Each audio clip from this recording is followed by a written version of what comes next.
1965년에서 1975년 사이에 태어난 분들이라면 지금 어떤 생각이 드시나요? 아직은 일할 수 있다. 연금도 나오고 집도 있으니 괜찮다. 혹은 은퇴까지는 아직 시간 좀 남았지라고 여길 수도 있습니다. 하지만 주변을 둘러보면 알 수 있죠. 생각보다 많은 분들이 이미 사실상 은퇴 상태에 들어서 있다는 걸요. 60세 퇴직이 평균이지만 55세 이후부터 회사에서는 자리 만들기가 시작됩니다. 계약직 전환, 업무 재조정, 퇴직 권유. 그리고 어느 날 출근할 데가 없어집니다. 그게 은퇴의 시작이었는데도 우리는 잘 몰랐습니다.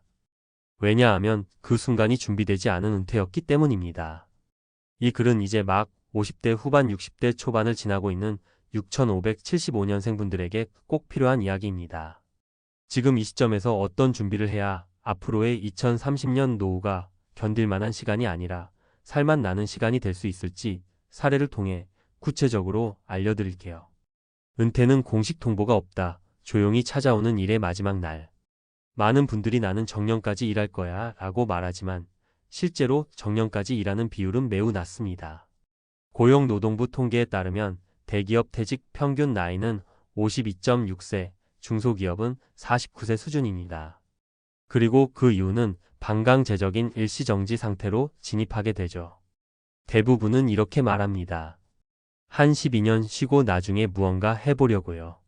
하지만 문제는 12년 쉬는 동안 체력도 떨어지고 사람들과의 관계도 멀어지고 돈도 예전처럼 들어오지 않는다는 것입니다.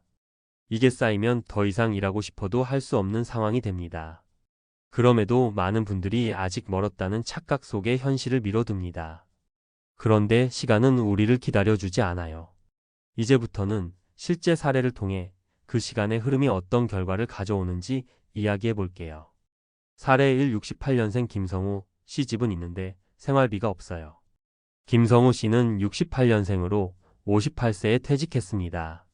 30년 넘게 중견기업에서 일하며 서울 외곽에 아파트 한 채 마련했고 아이들 대학도 마쳤습니다. 하지만 문제는 현금 흐름이었습니다. 그동안은 월급으로 다 돌렸어요. 퇴직하고 보니 집은 있는데 매달 나오는 돈이 없더라고요. 퇴직금으로는 아이 결혼 비용과 소득 공백 메꾸는 데 쓰다 보니 1년 만에 바닥이 났고 이후 생활비 충당을 위해 아파트를 전세로 돌리고 본인은 작은 원룸으로 이사했습니다. 월세 수입 90만원, 국민연금 72만원. 합쳐서 약 160만원. 아내랑 둘이서 절약하며 살면 되긴 되죠. 근데 그게 30년간 이어진다고 생각하면 살맛이 안 나요. 그는 지금도 가끔 구청 일자리나 단기 일용직을 찾습니다. 몸이 안 따라주면 못 나가고 돈도 일정치 않죠. 퇴직 전 현금 흐름을 만들어두는 게 중요합니다. 부동산 자산보다 더 중요한 건 매달 꼬박꼬박 들어오는 돈입니다. 임대수익이든 금융소득이든 연금이든 반드시 현금 흐름 구조를 만들 준비를 지금 해야 합니다. 사례 70년생 이정미 씨 퇴직하자마자 부부 사이가 멀어졌어요. 이정미 씨는 교직에서 30년 근무하고 명예퇴직을 선택했습니다. 퇴직금과 사학연금이 있었고 집도 있었기 때문에 비교적 안정된 은퇴를 기대했습니다. 하지만 예상하지 못한 건 부부 사이의 거리감이었습니다. 평생 각자 일하느라 바빴어요. 퇴직하고 둘이 하루 종일 집에 있으니까 오히려 어색하고 부딪히더라고요. 남편은 아직 직장 생활을 하고 있고 이 씨는 집안일을 도맡다 보니 불만이 쌓였습니다. 자녀들은 독립했고 친구들과의 관계도 뜸해졌습니다. 외롭다는 느낌이 더 커졌어요. 은퇴는 단지 일의 문제만이 아니더라고요. 이후 그녀는 커뮤니티 센터, 자원봉사, 동네 독서 모임 활동, 온라인 교육 플랫폼 수강 등으로 삶의 균형을 조금씩 회복했습니다. 은퇴는 사회적 관계 단절을 동반합니다. 취미나 관계의 회복을 위한 준비도 은퇴 전부터 필요합니다. 누가 내 인생을 함께 걸어줄 사람인지, 무엇이 나를 즐겁게 만드는지 고민해야 합니다. 사례 3. 65년생 박경호 씨 망한 줄 알았는데 재취업으로 인생 2막 시작했어요. 박경호 씨는 대기업 임원 출신입니다. 정년 퇴직하고 나니 할 수 있는 일이 없었습니다. 고연봉 경력은 오히려 독이 됐고 현실은 그를 받아주지 않았죠. 면접에서 60 넘은 사람은 부담스럽다고 하더라고요. 내가 이렇게 무가치한 존재였나 싶었죠. 우울감이 깊어지고 병원 상담까지 받았습니다. 그러다 우연히 친구 소개로 지역 소상공인 컨설팅 일을 하게 됐습니다.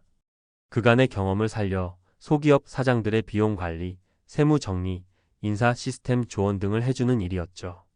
내가 해왔던 일이 의미 있었구나. 처음으로 다시 느꼈어요.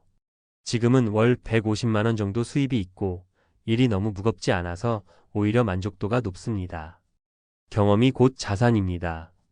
정규직은 아니어도 자신이 해온 일의 핵심을 잘 정리해두면 1인 컨설턴트, 강의, 코칭, 프리랜서 등의 길도 열립니다. 결론 당신의 은퇴 시계는 지금도 흐르고 있습니다. 19만 6,575년생이라면 지금이 정말 중요한 시기입니다. 퇴직 후 어떻게 살지를 고민하는 게 아니라 지금 은퇴 준비를 실천할 시기입니다. 경제적 흐름 만들기 연금, 금융소득, 임대수익 등 고정적 현금 흐름을 확보하세요. 사회적 연결 유지하기 사람과의 관계, 역할, 취미 활동을 놓치지 마세요.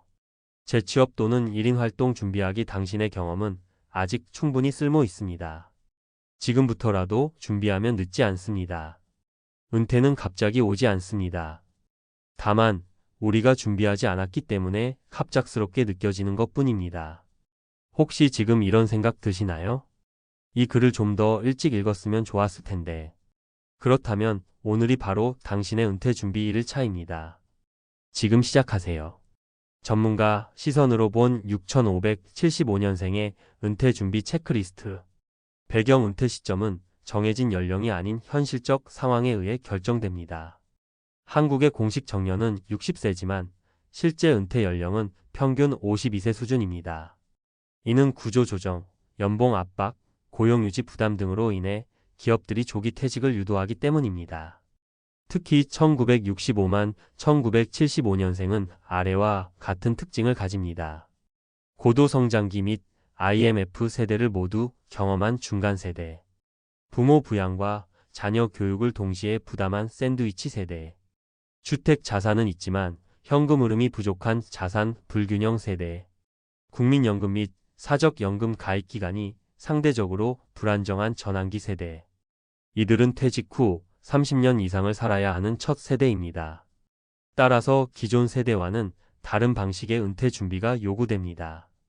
핵심 포인트 은퇴 후 소득 공백 어떻게 채울 것인가?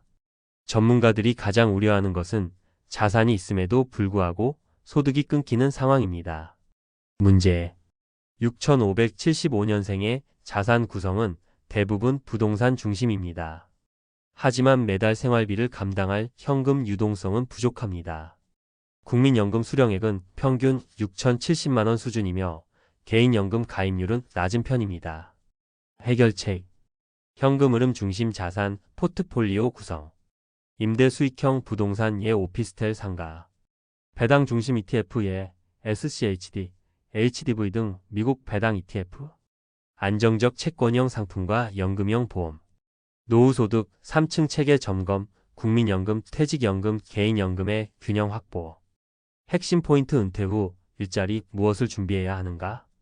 6575년생의 가장 큰 착각 중 하나는 필요하면 언제든 일할 수 있다는 인식입니다. 하지만 현실은 그렇지 않습니다. 문제. 60세 이후 정규직 재취업률은 10% 이하. 대부분 비정규직 또는 단순 노무직에 그칩니다. 고연 봉고직급 경력은 은퇴 후 오히려 진입장벽이 됩니다. 해결책. 전문 기술 지식 기반의 1인 일자리 준비.